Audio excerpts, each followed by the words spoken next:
Fairy Tales by the Brothers Grimm. Hans in Luck.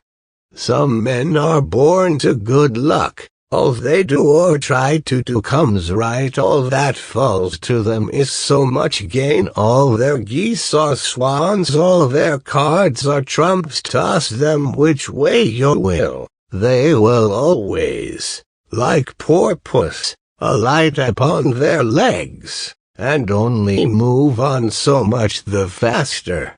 The world may very likely not always think of them as they think of themselves, but what care they for the world? What can it know about the matter? One of these lucky beings was neighbor Hans. 7 long years he had worked hard for his master. At last he said, "Master, my time is up. I must go home and see my poor mother once more, so pray pay me my wages and let me go." And the master said, "You have been a faithful and good servant, Hans, so your pay shall be handsome." Then he gave him a lump of silver as big as his head. Hans took out his pocket handkerchief, put the piece of silver into it, threw it over his shoulder, and jogged off on his road homewards. As he went lazily on, dragging one foot after another, a man came in sight, trotting gaily along on a capital horse. "Ah," said Hans aloud, "what a fine thing it is to ride on horseback! There he sits as easy and happy as if he was at home, in the chair by his fireside. He trips against no stones, saves shoe leather, and gets on he hardly knows how." Hans did not speak so softly, but the horseman heard it all, and said, "Well, friend, why do you go on foot then?" "Ah," said he, "I have this load to carry. To be sure it is silver, but it is so heavy that I can't hold up my head, and you must know it hurts my shoulders sadly. What do you say of making an exchange?" Said the horseman, "I will give you my horse, and you shall give me the silver, which will save you a great deal of trouble in carrying such a heavy load about with you." "With all my heart," said Hans, "but as you are so kind to me, I must tell you one thing. You will have a weary task to draw that silver about with you." However, the horseman got off, took the silver, helped Hans up, gave him the bridle into one hand and the whip into the other, and said, "When you want to go very fast, smack your lips loudly together, and cry 'Jip.'"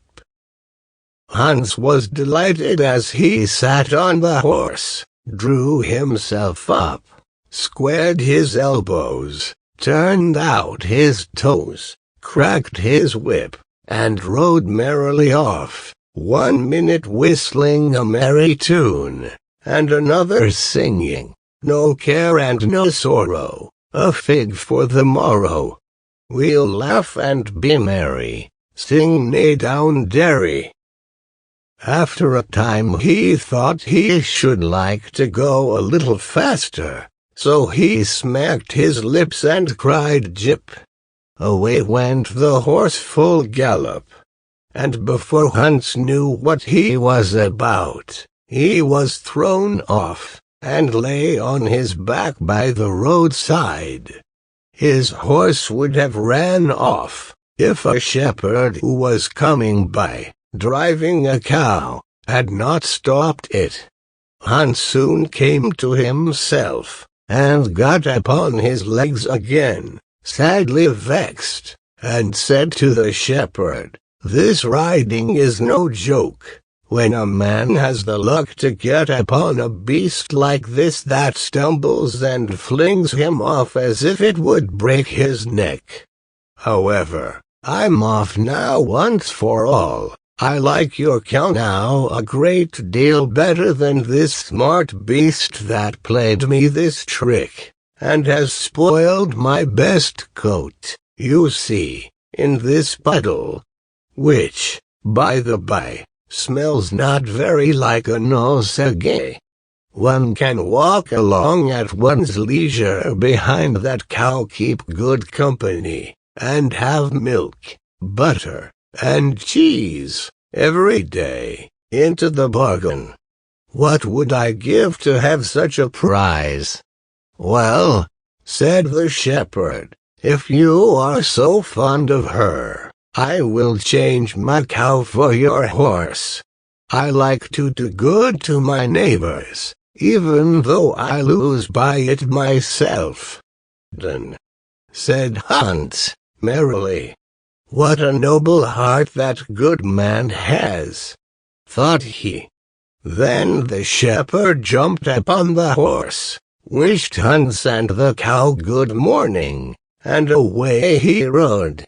Hans brushed his coat, wiped his face and hands, rested a while, and then drove off his cow quietly, and thought his bargain a very lucky one.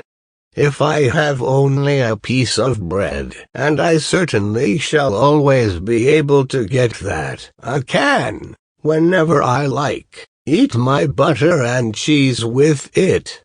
And when I am thirsty I can milk my cow and drink the milk, and what can I wish for more? When he came to an inn, he halted, ate up all his bread, and gave away his last penny for a glass of beer. When he had rested himself he set off again, driving his cow towards his mother's village. But the heat grew greater as soon as noon came on, till at last, as he found himself on a wide heath that would take him more than an hour to cross, he began to be so hot and parched that his tongue clave to the roof of his mouth. I can find a cure for this, thought he. No, I will milk my cow and quench my thirst. So he tied her to the stump of a tree, and held his leathern cap to milk into. But not a drop was to be had. Who would have thought that this cow, which was to bring him milk and butter and cheese, was all that time utterly dry? Hans had not thought of looking to that. While he was trying his luck in milking, and managing the matter very clumsily, the uneasy beast began to think him very troublesome, and at last gave him such a kick on the head as knocked him down, and there he lay a long while senseless. Luckily a butcher soon came by, driving a pig in a wheelbarrow. "What is the matter with you, my man?" said the butcher, as he helped him up. Hans told him what had happened, how he was dry, and wanted to milk his cow, but found the cow was dry too.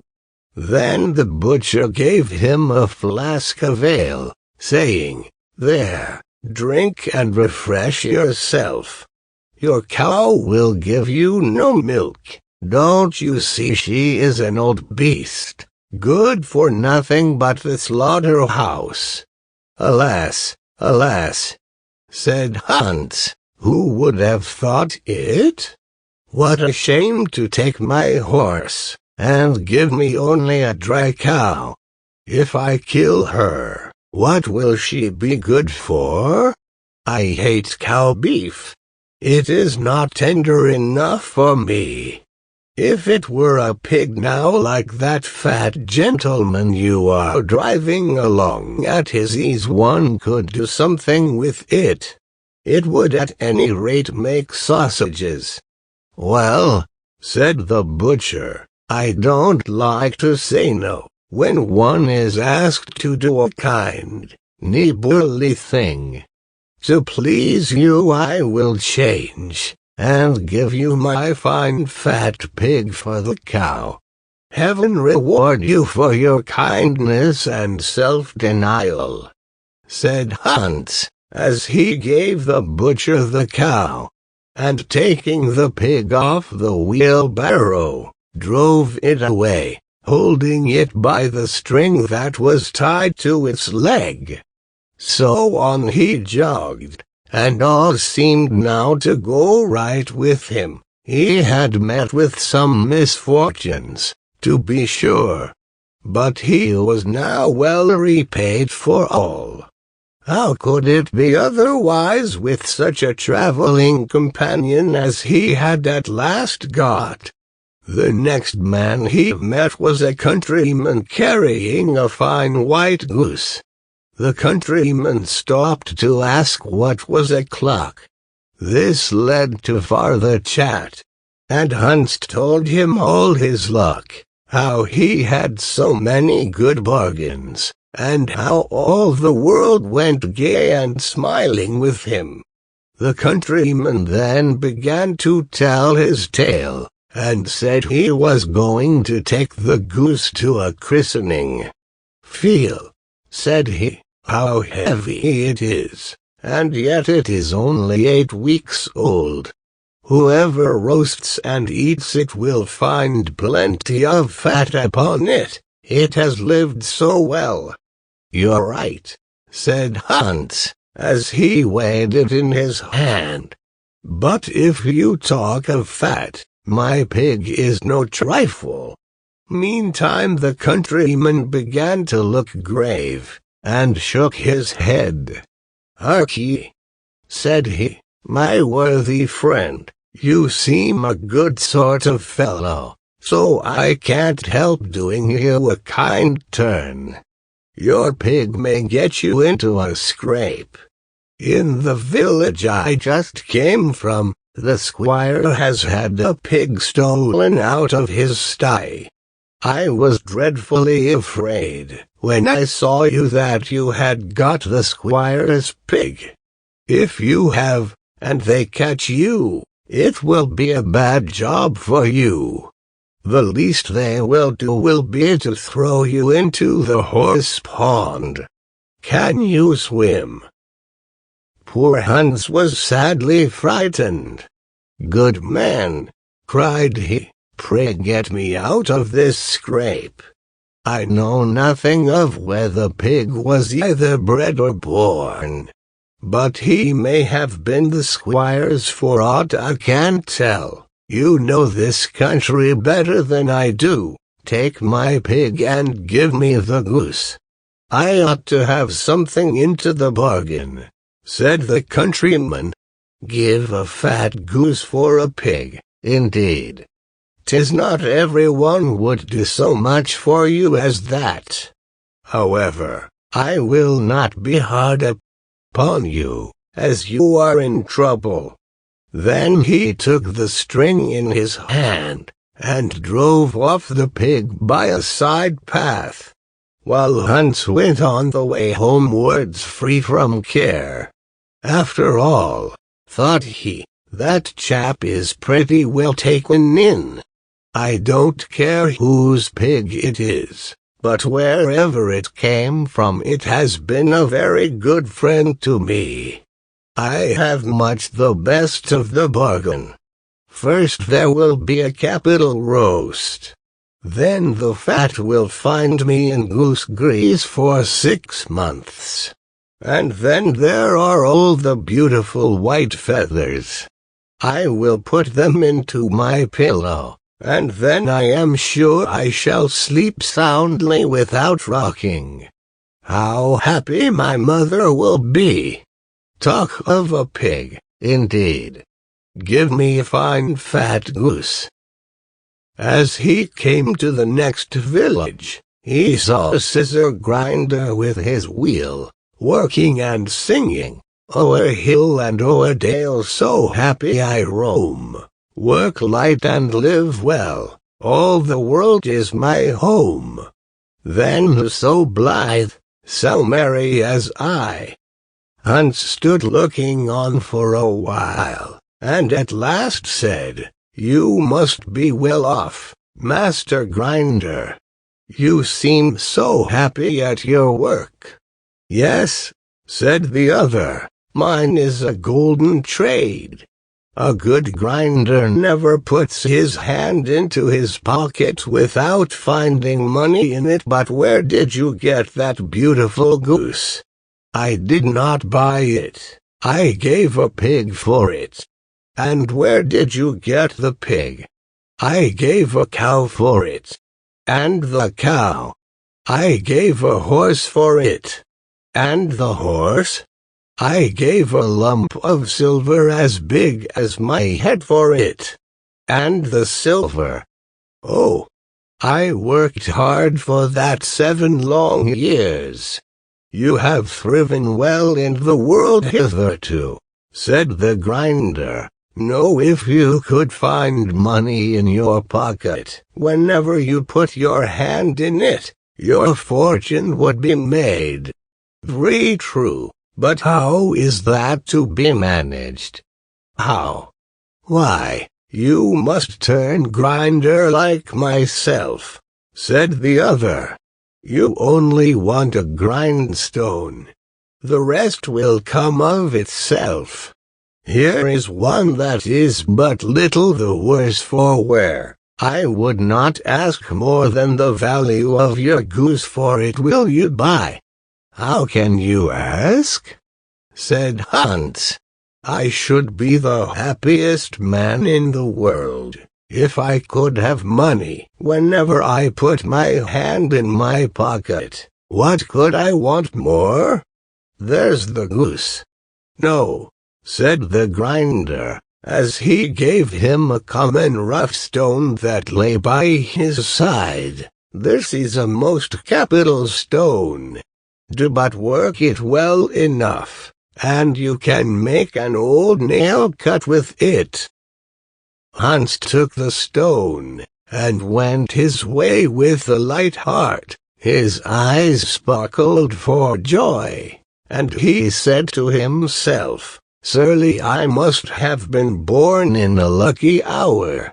Everything I could want or wish for comes of itself. People are so kind. They seem really to think I do them a favor in letting them make me rich, and giving me good bargains."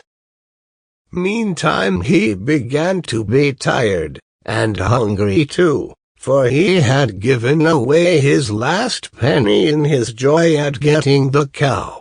At last he could go no farther, for the stone tired him sadly, and he dragged himself to the side of a river, that he might take a drink of water, and rest a while. So he laid the stone carefully by his side on the bank, but, as he stooped down to drink, he forgot it, pushed it a little, and down it rolled, plump into the stream. For a while he watched it sinking in the deep clear water, then sprang up and danced for joy, and again fell upon his knees and thanked heaven, with tears in his eyes, for its kindness in taking away his only plague, the ugly heavy stone. "How happy am I!" cried he. "Nobody was ever so lucky as I." Then up he got with a light heart, free from all his troubles, and walked on till he reached his mother's house, and told her how very easy the road to good luck was.